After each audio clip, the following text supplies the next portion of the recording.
Okay, so I'm doing a review rant. I mean, this is going to be more of a rant, if I'm honest, than a review of Rebel Moon Part 1. Both versions, because there's two versions of it now. And the reason why I've left it so long to do reviews of this is because I really felt like before I did a proper review, I wanted to see the full version, the director's cut version. I didn't want to just review the I'm going to call it the theatrical cut. I know it's not a theatrical cut, but the original version, theatrical cut, whatever. The first one released in December, and I watched it when it came out. I was super excited for Rebel Moon. I'll be honest. Like, I love Zack Snyder's films. Most of his films I've really liked. Um, wasn't a big fan of 300, weirdly enough, which is what everyone else loves. But I liked Dawn of the Dead. I loved what he did with Watchmen. I personally loved what he did with the DCEU, Man of Steel, Batman vs Superman, and Justice League. And again, Zack Snyder's Justice League, because it was so substantially better than the original version. I really wanted to wait to properly judge this thing until the director's cut one came out. And there's been some talk about, well, why did he do two versions? Blah blah blah. What a waste of time. Like he's just. But it does make sense because he even said that. One of the things that I should say is it's been heavily criticised, saying, well, these director's cut versions didn't do anything on Netflix. They bombed. They didn't do anything. Hardly anyone watched them. But he knew that was going to happen. Like that is the reason why there were two versions, because he knew, and Netflix knew, that his version, his director's cut version, wasn't going to get watched by many people. It wasn't like the same thing with Justice League. It wasn't really being put out there to get everybody in the world to watch Rebel Moon. It was just something for the hardcore fans, something for Zack Snyder fans, and something for Zack Snyder himself, really. And that's why when they were having this decision at the start, they would make two versions of it. A more commercial, PG-friendly version that would be on Netflix, and then later on he would get his full-on director's cut with all the extras. But his full-on director's cut was what he originally pitched, and then they were like, well, we like that, but we need to make it more marketable, so they agreed on doing two versions. It was always going to be two versions. And he even said that there were lots of footage that he shot for both versions, that were different takes and different things at the same time, knowing they're both going to get done, and Netflix had supported him. So with all that as a backdrop, it really gives him no excuse that when I watched Rebel Moon Part 1, both versions, they were both of them pretty terrible, if I'm honest. Like, and I was really looking forward to Rebel Moon. And with Star Wars kind of on the down a bit, I was like hoping that this was going to kind of show Star Wars how it's done a bit. And unfortunately, that's not the case. Like, Star Wars is even the worst Star Wars show, even something like The Acolyte, which I hate to admit this, but is better than Rebel Moon. Because there were at least some characters in Acolyte that I cared about. Like, there was like one character or maybe two, but I did actually care about. But in this, Rebel Moon, both parts, oh man, just didn't give a shit about any of the characters, apart from, like, the main ones, sort of. But apart from her, there's just so many stupid things about it. And, you know, Zack Snyder really doesn't have an excuse, because again, I've thought about the original version. I watched the original version, the Child of Fire, Part 1, Child of Fire, and I was really, really disappointed with it. Like, and it's really made me rethink, you know, have I given Zack Snyder too much credit in the past? Because, like, I've loved a lot of his other films, as I said, and I've loved his director's cut versions of those films, but he's always been battling against a studio that wasn't really supporting him. So, you know, when some of his films were edited a bit weirdly, like bits of Man of Steel were edited a bit odd, and bits of some, especially the theatrical cut of Batman vs Superman was rubbish. It made no sense, and the ultimate cut was massively better. So he was always battling against a studio that wasn't really supporting his vision or his ideas. And so I gave him a bit of a pass at certain places and certain points. Like with Zack Snyder's Justice League, there were certain couple of scenes there that were a bit weird, a couple of scenes there that didn't really cut a bit weirdly. But I just sort of put it down to, well, you know, he is trying to remake this film from, you know, years and years gone, and like maybe if he got a chance to reshoot it properly, this wouldn't have been the case. So I've let him off with a few things here and there. But with this, I'm like, there's no excuse for it being this bad, because he even said Netflix gave him all the backing he wanted. He got his chance to shoot exactly what he wanted. He didn't have to shoot a different version. You know, he shot the other version, but he agreed to it. And this, again, that's why I wanted to wait for his version, his director's cut, because he was banging me drum going, yeah, but the director's cut's so much different. Like, it's like a completely different film. There's all this extra stuff. It's like the two things are different. You give it a different title as well. So the director's cut version isn't the Child of Fire. The director's cut version is the Chalice of Blood, which I still haven't watched. I don't understand why it's called the Chalice of Blood, to be honest with you. It's and substantially it's no different from Child of Fire. Like, yes, they added in the new beginning bit that's completely new, which was really gory. and it was kind of cool to see that new intro a little bit better than what the theatrical cut version, the Chalice of Fire was. But once the film got started, in fact, both films I had the same experience. Like the first half hour was reasonably all right, and I thought the first 45 minutes was okay. And then once you get into the main story of him like going around and recruiting all the different people, it's just became boring. Like in both versions, it became boring. And what I was hoping for with this director's cut was we'd get a lot more time with the characters. We'd get a lot more time, like to know them and stuff like that. And we really don't. Like there's this dude who looks like freaking Tarzan who flies on this buckbeak thing. There's just so many ideas that are ripped off of the things. Like he flies this big thing that looks just like a hippogriff, and it's just there's no tension in it. Like it's like everyone's like, oh, you're not going to be able to fly that thing, and he's like, oh, I'll be able to fly it, and he gets on it and he starts flying around, and I'm like, why do I care? Like I don't even know who his character is, no idea where he's come from, don't give a shit. Like if his thing was like peck him to death, I wouldn't really care. And it didn't peck him to death. He survived it. Of course, he survived it, and like mastered the flying creature and flew around. And I was just like, it's just like again the Harry Potter bookbeat thing, but massively worse because I cared about Harry Potter and I even cared about Buckbeak. They even gave Buckbeak a character in that, whereas this was just a great big fucking bird thing. You didn't even know what it was. And the film is just like that all the way through. It's just like, I'm constantly asked this question. Why should I care about this character or what's going on or what's happening in the action? Like, the action is cool, and I will say one thing the director's cut version has over the theatrical version, I'm just going to call it theatrical because I don't know how else to call it, is the gore was really good. I like the level of violence and gore in it because I at least distinguished it a bit from Star Wars and made it not so much of a rip-off. And it was really OTT, but like fun in a way, you know, like so, and the action scenes in the original version were weirdly cut together because they were cutting around a lot of that stuff. So the action scenes made more sense because they weren't cutting around those things anymore. And bits of it were explained a little bit better. But not enough. And really, for a 3+ hour movie, I don't know where the extra footage was. I don't know what it was spent doing because, as I said to my mate, like with Justice League, like the extra bits, you know, so that was 4 hours. And the extra parts we added in clearly elevated the film, and I could clearly tell where those were. Like adding in all Cyborg's story, for example, completely adding in a lot to do with Flash. There was even extra bits for Batman and Superman. There was a lot of extra different bits and different ways that film went. It was very clearly elevated from the original version because the original version wasn't even him. It was like freaking Joss Whedon did that. So, but with this, it was like I didn't feel the same thing. I didn't, and I expected to. I expected like the.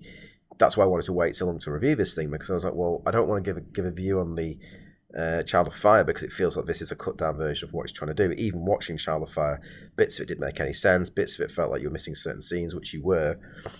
And I was like, well, maybe those scenes added in, it will make more sense. It'll be a lot better. And although it is a lot better in a small way, in a tiny way, like the runtime on this thing was just insane. Like the 3 hour runtime on it, and like so much can be done in that time. And I don't know where this film spent that time. Like, what was it doing for all that time? I honestly still don't know. Like, because I didn't care about the characters. I had no idea what was going on with the world or the characters a lot of the time. The world is pretty cool, but like, it's not like I would still entertain watching something else set in this universe just about because some aspects of the world and world building were quite good.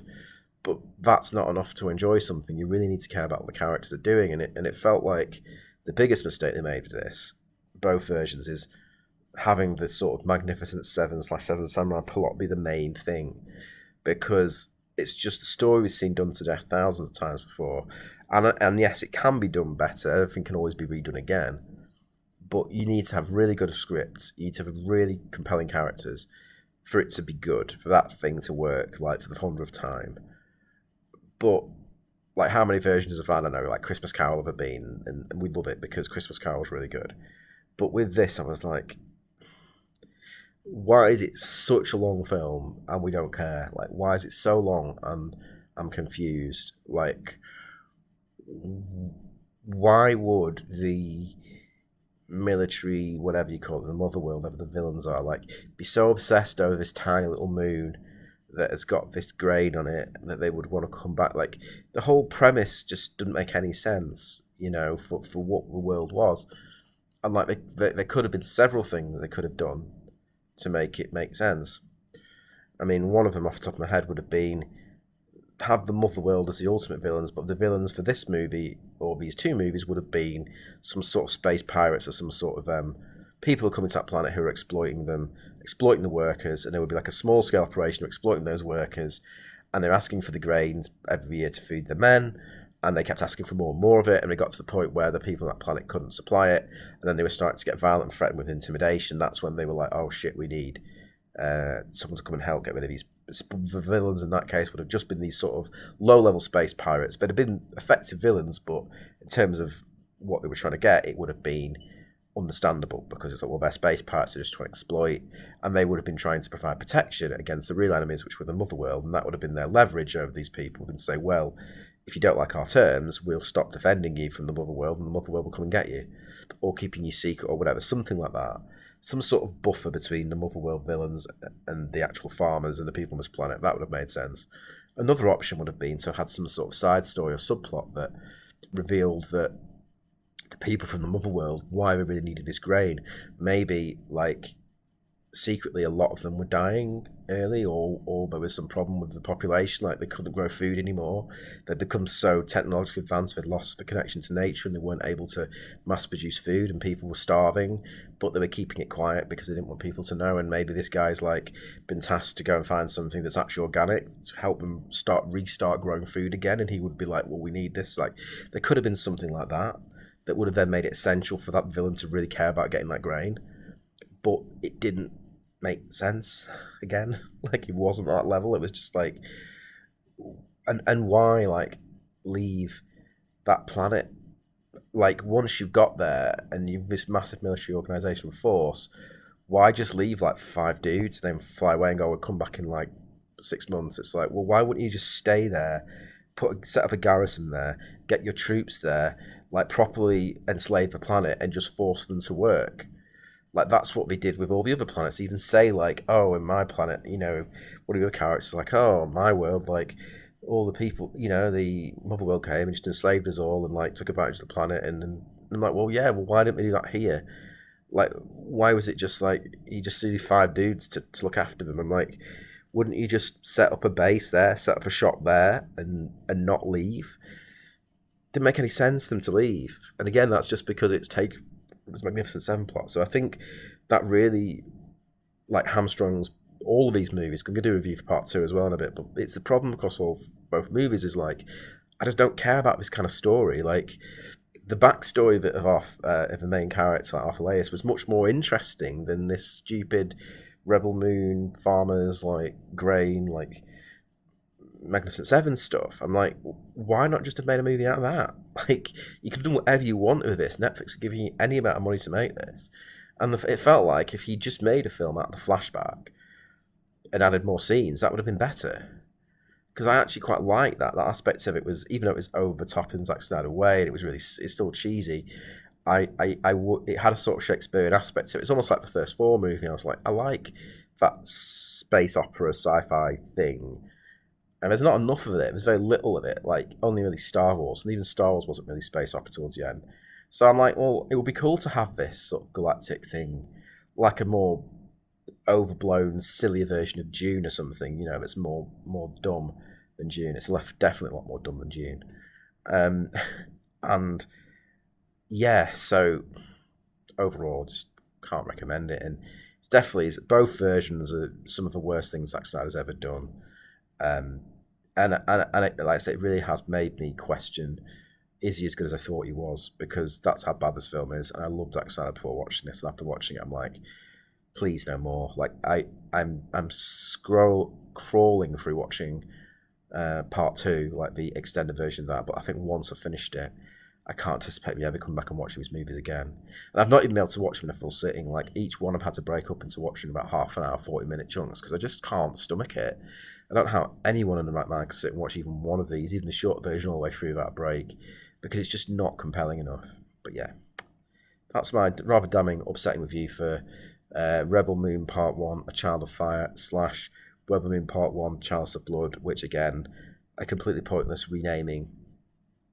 And one thing I want to say before I finish is the original cut and of a new cut, the new beginning, they added in like a backstory for one of the characters. And I don't know why we did it. Like, Zack Snyder's like, oh, we got this new beginning, and it brings in our Aris, this guy called Aris, and he is a character in the other version too. But as I was thinking, they'd change the beginnings to make this backstory bring it in at the start and show like where he came from. I assumed that Aris was going to have a much bigger role in the director's cut, and that might be one of the things that was really different. I was like, oh, it's maybe it's a cyborg situation where Aris is kind of meant to be the heart of this, and that's why the father story is so important. And we'd see a lot of him, a lot of him falling in love, a lot of all these different stories with him, because you started the movie with a flicking flashback that told you his story.